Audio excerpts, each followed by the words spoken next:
Magandang gabi, mga ka-BK. Welcome po sa ating Barangay Capre. Ako po muli, si Boy Capre.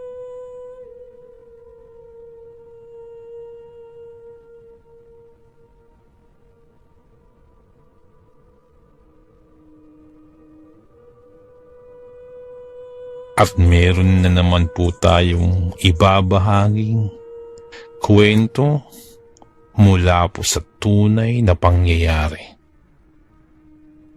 Simulan na natin. Isang halimaw ang hinihinalang sumasalakay sa isang baryo nung unang salta ng pamilyang Cruz sa isang lupain sa probinsya ng Leyte. Pinaniniwalaan na isang lalaking aswang daw ang sumasalakay sa baryo na yun. At tuwing gabi ito naglalagi sa mga liblib na pamayanan ng nasabing lugar. Hindi ito alam ng pamilya Cruz. At ang tanging pakay lamang nila dito ay maghanap ng lupa para sa kanilang itatayong manukan at babuyan. Dahil noong taong 1950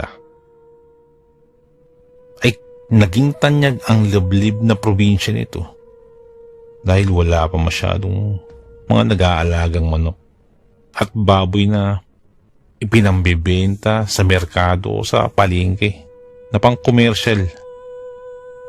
At ang madalas pang hinahuhuli noon ay yung mga manok sa gubat at yung mga baboy ramo lamang na hindi ganun karami ang produksyon.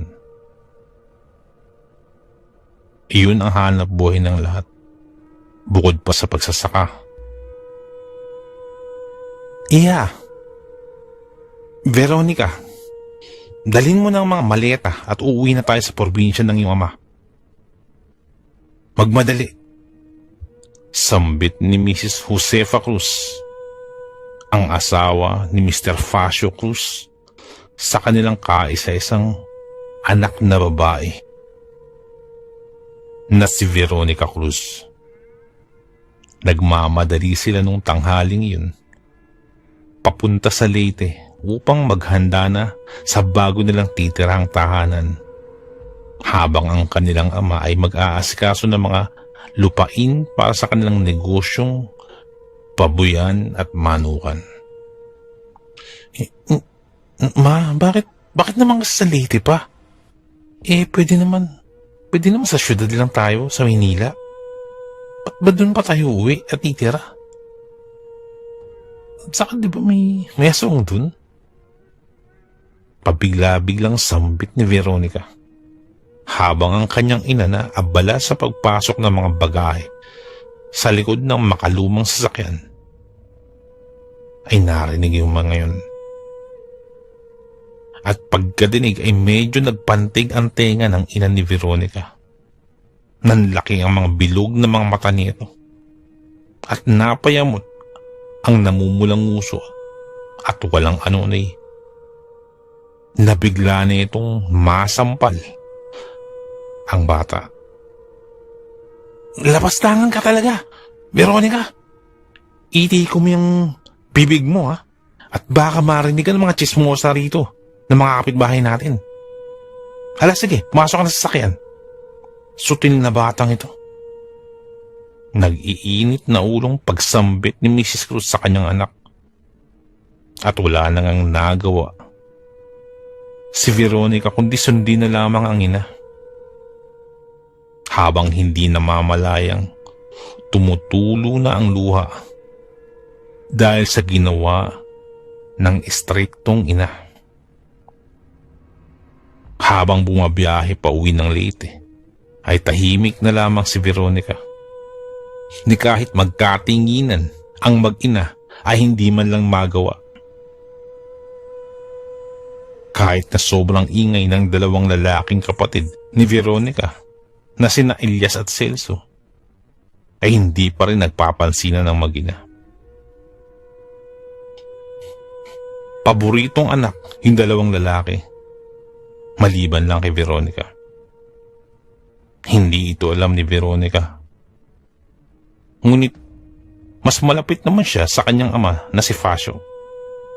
Kaya sa buong biyahe ay ang nagmamanehong ama lang niya ang laging kakampi ni Veronica. Ganito na ang kinalakihang ina ni Veronica. Isang strikto at medyo may kabigatan ng kamay at mapanakit. Hindi niya lubos mawari kung bakit naging ganun ang kanilang ina. Ngunit wala man lamang tapang si Veronica na sabihin to sa kanilang ina. Habang naglalakbay ang kanilang sasakyan pauwi sa Leyte, ay nagpalipas pa ng gabi sa isang kilalang paupahan sa lalawigan ang pamilya bago tumungo sa kanilang paroroonan. Ngunit yung mga sandaling yun ay tila nag-iba ang presensya ng lugar kay Mr. Cruz. Nag-alala naman si Mrs. Cruz sa kanyang asawa. At dahil sa pag-aalala lang yun, ay inalu-alo ni Ginang Cruz ang kanyang asawa at hinimas-himas ito sa kanyang dibdib. Habang si Veronica naman ay nagtataka kung bakit gano'n na lamang ang nararamdaman ng kanilang mga magulang. Makalipas ang ilang sandali, habang binabagtas nila ang daan, napansin nila na ang daanan dito ay maputik na. Rough road. Hindi pa sementado ang daanan pauwi dun sa baryo na kanilang paroroonan. At bukod sa maputik na kalsada, ay kapansin-pansin ang mga nagtataasan ng mga ligaw na damo sa gilid nito. Abala si Veronica sa kakatingin sa bawat bulaklak na makikita niya na madadaanan nila. Mapaligaw man yan o kilala ng kanyang paningin ang mga bulaklak, ay mataimtim niyang tinitingnan ng mga to. Habang ang kanyang mga kapatid naman ay tulog sa likod ng sasakyan. Habang nakatanaw sa salamin ng kotse, sa hindi kalayuan ay may nahagip sa kanyang paningin si Veronica. Mukhang lalaki ang tingding nun. Meron itong itim na sombrerong suot at damit na tila may agyo na sa sobrang luma. At parang hindi maayos ang damit. Parang sira-sira. Sa sandaling yun, ay sa hindi malamang dahilan, ay bigla siyang napatulala at tumindig ang lahat ng kanyang mga balahibo. Pilit na pinapakalman ni Veronica ang kanyang sarili. Pilit niya itong pinipigilan ang kanyang damdamin. Dahil sa paunti-unting itinuturo ng lalaking kanyang nakita ang direksyon ng kinaroroonan ng kanilang sasakyan. Nakaturo ito sa unahan ng kanilang sasakyan na sa tingin niya ay nakaturo sa kanyang mga magulang. At dahil dun ay grabe ang pagkakilabot na nararamdaman ni Veronica. Ngunit buong tapang niya naman tong pinipigilan. Nagtitimpi siya. Na huwag magpadala sa kanyang takot. At dahil dun ay hindi niya na mapigilang mapaluha. Ngunit ng mga sandaling yun, ay pakiwari niya ay parang papalapit ng papalapit yung lalaking nakasombrero. Parang sa isang sandali ay bigla itong maglalaho sa kanyang paningin. Ngunit maya-maya ay lilitaw, ngunit na mas malapit na ang distansya nito mula sa kanila. Makilang beses na naulit yun. At papalapit na nang papalapit yung lalaking nakasombrero sa kanila. Hindi niya malaman kung namamalikmata lamang ba siya, ngunit ramdam na niya ang takot. Hanggang sa kitang-kita na niya ang kabuuan ng lalaki may sombrero. May katandaan na ito. At sa tansya niya, ay nasa 50 taong gulang na ito pataas. Nang sa isang banda pa ay bigla na naman itong naglaho. At paglitaw niya ito, ay nasa harapan na ito ng kanilang sasakyan. At walang ano-ano, ay sinakal na ito ang kanyang amang nagmamaneo ng sasakyan.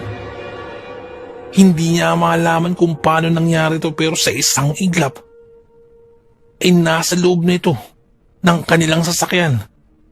At doon sa gawing unahan pa, na kung saan ang kanyang mga magulang ay naroon. Pinilit pang magkakakawag ng kanyang ama. Ngunit wala na itong magawa dahil nasakmal na ito sa leeg. Kasunod naman nun ay ang kanyang ina ay sinakmal nung matandang lalaking may sombrero. Doon yun nakita ang matatalim na kuko na meron itong matandang lalaki na kanyang ginamit upang ipangtusok at ipanghiwa sa dibdib ng kanyang mga magulang. Nung tagpong yun ay parang napatulala na lamang si Veronica habang nagsisisigaw naman ang kanyang dalawang kapatid at panay ihingi ng tulong. Palahaw ng palahaw yung dalawa niyang kapatid na lalaki.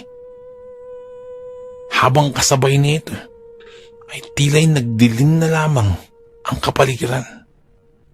Sigaw at panaghoy ang naririnig at umaalingaw-ngaw dun sa lugar na yun. At nagmumula ang mga ito sa Pamilya Cruz. Habang tuluyan nang nawalan ng kontrol ang sasakyan. At hindi nila namalayan, ay sumalpok na ang kanilang sasakyan sa tipak-tipak na bato na malapit sa kalsada. Wasak ang harapan ng sasakyan ng Pamilya Cruz. Matapos yun ay biglang tumahimik ang kapaligiran. Nakabibinging katahimikan. At kasabay nun ay ang pagdanak ng dugo mula sa pamilya ng Cruz. Puros basag na salamin ang nagkalat. At halos wala ng buhay ang bawat Pamilya Cruz. Dun lamang naramdaman ni Veronica na parang may kumakaladkad sa kanya. Ngunit hindi niya malaman kung ano nangyayari. Parang sa tindi ng impact ng pagkabangga nila sa bato, ay hilo pa si Veronica. Hanggang sa napagtanto niya na ang kumakaladkad sa kanya ay walang iba kundi ang matandang lalaki na sumakmal sa kanyang mga magulang. Doon niya nakikita ng paunti-unti ang tunay na kaanyuan ng matandang lalaki. Ngunit hindi niya pa rin malaman kung paano nangyari. Sa tingin niya ay napakabilis ng pangyayari. At sa puntong yun ay hindi niya alam kung nananaginip pa siya o isang masamang panaginip lamang.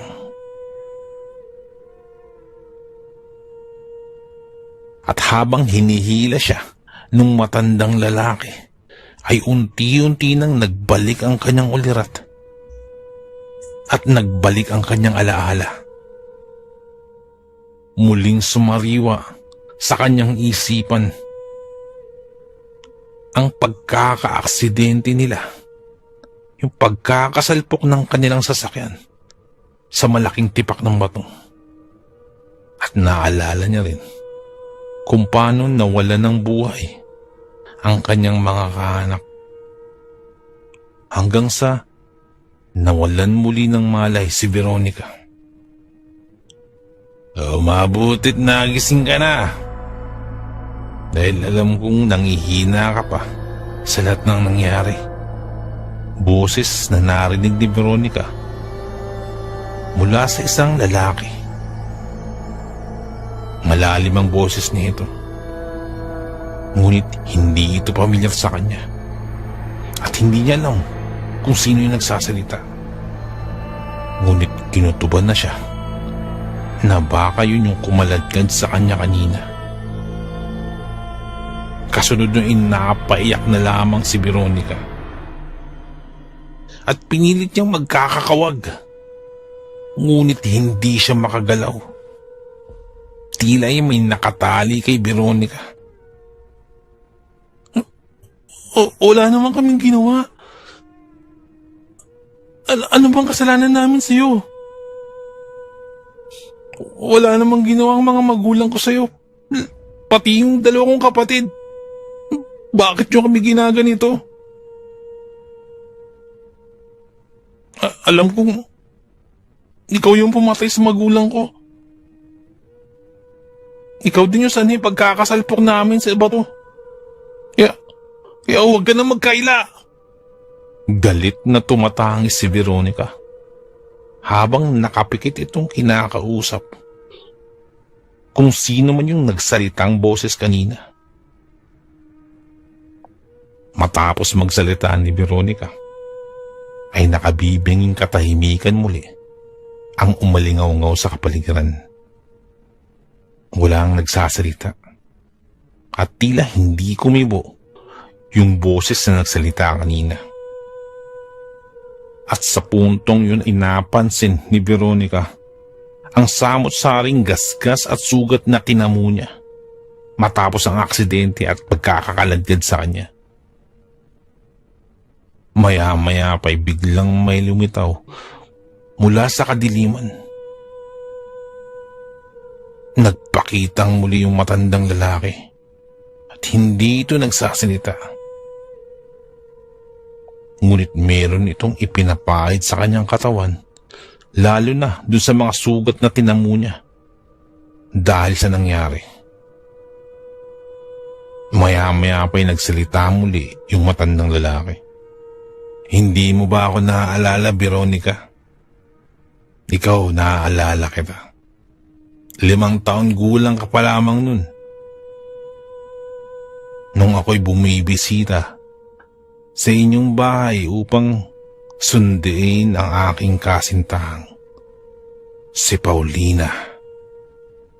Biglang sambit nung matandang lalaki na animoy parang halimaw na ang itsura. Habang kinakausap si Veronica. Ang aming katulong? Si Ate Paulina? Matagal na siyang patay, di ba? Ang sabi pa ng aking mga magulang ay hindi na babalik si Ate Paulina dahil dito na raw siya sa Leyte magsisimula ng panibagong buhay pero nabalitaan na lamang namin na namatay na siya. Dahil daw sa isang aswang. Sambit ni Veronica. At kasunod doon ay humagulgul na naman ito habang nagsasalita. At kasabay nun ay nagulo ang kanyang isipan dahil sa sinabing yun nung matandang lalaki.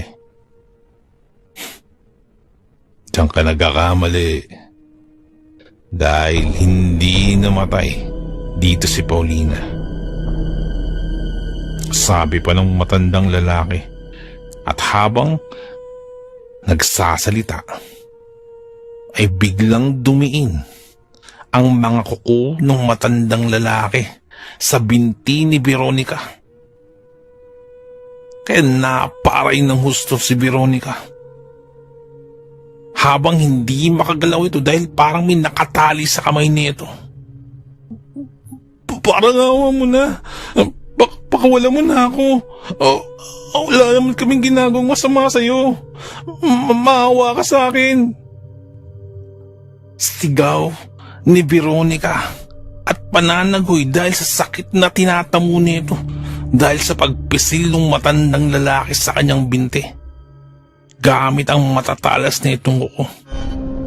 At tila hindi pa tumitigil ang matandang lalaki. At unti-unti na itong iniangil ang kanyang isa pang kamay. At akbang sasakmalin si Veronica. Gamit ang matutulis na itong kuko. Kasabay naman ang mga nanlilisik na mga tingin nito. Kitang-kita ni Veronica ang paglabas ng pangil mula sa matandang lalaki. At nang malapit na itong sagpangin, ay biglang huminto ang matandang lalaki sa kamay ng iyong mga magulang. Namatay ang aking asawang si Paulina. Yan ang tatandaan mo, Veronica. Hindi mo ito alam dahil paslit ka lamang nun. Walang awang sinasaktan ng magulang mo ang aking asawa. Minamaltrato at hindi nila ito pinapakain ng ilang araw. Nalaman kong mga ito nung huli kong bisita. At nung araw ding yun, ay tinangka kong itakas ang aking asawa. Ngunit nahuli kami ng iyong ama, kung kaya't hindi natuloy ang aking planong pagtakas sa kanya. Pagpapaliwanag ng matandang lalaki na animoy aswang kay Veronica.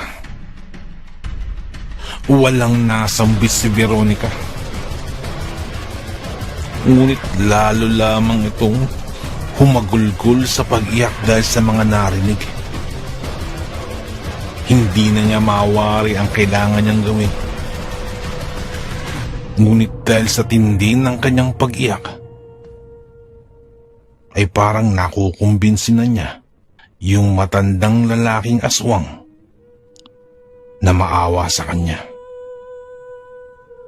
Kaya't nung nalaman nila ng iyong mga magulang na itatakas ko si Paulina sa inyong tahanan, ay itinago nila ito. Tinago nila si Paulina. Ikinulong sa isa niyong kwarto. At hindi ko na alam kung ano nangyari sa kanya. Ngunit rinig na rinig ko ang lahat ng pagmamakaawa ng aking asawa mula sa kamay ng mapanakit mong ina. At bukod pa dun, pinagbintangan pa ng mga magulang mo na magnanakaw ang aking asawa. Ngunit malaking kasinungalingan yun. Dahil kahit kailan, hindi naging gano'n ang aking asawa.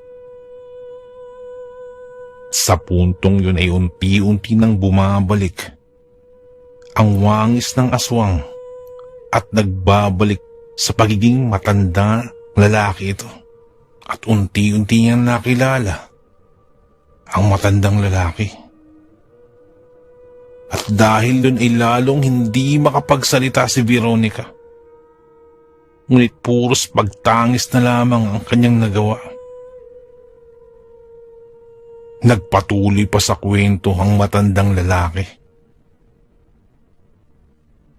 na matapos niya daw bisitahin ang kanyang asawa dun sa tahanan nila Veronica at ng pamilya Cruz, ay nabalitaan na lamang daw niya nang patay na raw ang kanyang asawa. At ang bangkay nito ay ipinadala na lamang sa kanyang pamilya nang nakakahon na. dahil doon ay labis-labis na naghinagpis ang matandang lalaki na ang pangalan ay si Meloy. At isinumpa ni Meloy na maghihiganti siya sa pamilya Cruz. Ang ina ni Paulina na asawa ni Meloy ay kilalang mangkukulam sa kanilang lugar. Kaya't doon naisipan ni Meloy na maghanap ng paraan upang maging isang aswang. Sa lakas ng kanyang loob at pagpupursige sa paghihiganti, ginawa ng mangkukulam na ina ni Paulina ang lahat upang maging aswang si Meloy. At doon nagsimula ang lahat ng nangyari at paghihiganti sa pamilya Cruz. Walang nakakaalam kung nasaan na ngayon si Lolo Meloy. Ngunit ayon mismo sa may kinalaman sa storya, ay pinakawalan ng aswang na si Lolo Meloy ang aking tiya na si Veronica dahil naawa ito sa aking tiyahin. Tama po kayo. Ang kwentong ito ay mula sa aking tiya Veronica na sa panahon ngayon ay sobrang tanda na. Siya ang naging saksi upang mabigyan ng makatotohanang salaysayin ang kwentong ito patungkol sa paghihiganti ng isang aswang sa kanilang pamilya, ang pamilya Cruz. Sa likod ng mga sakmal ay hindi puro maitim ang balak. Hindi lahat ng masasama ang tangka ay masama rin ang hangarin. Meron gusto lamang ng hustisya